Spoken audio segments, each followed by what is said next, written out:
另外，提起大家过年本身特别节，台中一个60岁姓陈的富人人，和诈骗集团骗甲公公司，骗讲要交朋友，了人面册讲伊是苏里亚的医生，讲一寡好听话要改变，变讲就要先寄一箱80万欧元的珠宝予伊，叫伊要先纳86万的运费。这个富人人要汇钱的时，和银行的行员发觉，赶紧报警察。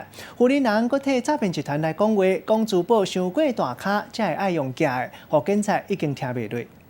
只是跟你关心一下，因为我怕你被诈骗。哦，不会啦。负责人来到银行的柜台，讲要汇这个运费68万到土耳其，到底伊是买啥爱这济运费咧？我在那里买了，但是它太大了，太贵重了，不方便。负责人强调讲，因为伫土耳其买珠宝，运袂倒来才用假的，银行的人愈听是愈感觉无对当。多大？就是不方便运回来。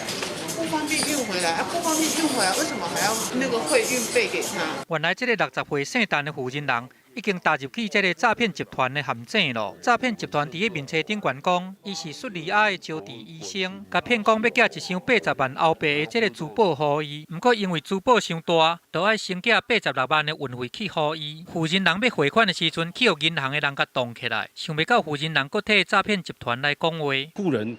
当初也是想说，已经都聊天那么熟了，怎么可能是诈骗？谈话大概有10几分钟。这个富人本来他是骗我们远景说他这个珠宝是去这个土耳其购买的，但是远景跟他说。 你有没有去土耳其？我们查入出境的资料就一目了然。警方一直咧甲考劝，讲珠宝哪有可能大到安尼摕袂转来，都爱阁用假的。招娣医生是叙利亚的人，是安怎钱会汇去土耳其咧？甲看遮大家阁斗袂骂，这根本就是咧共骗嘛。尾啊，这个姓陈的负责人才清醒起来，甲这条辛苦钱甲保条着。记者综合报道。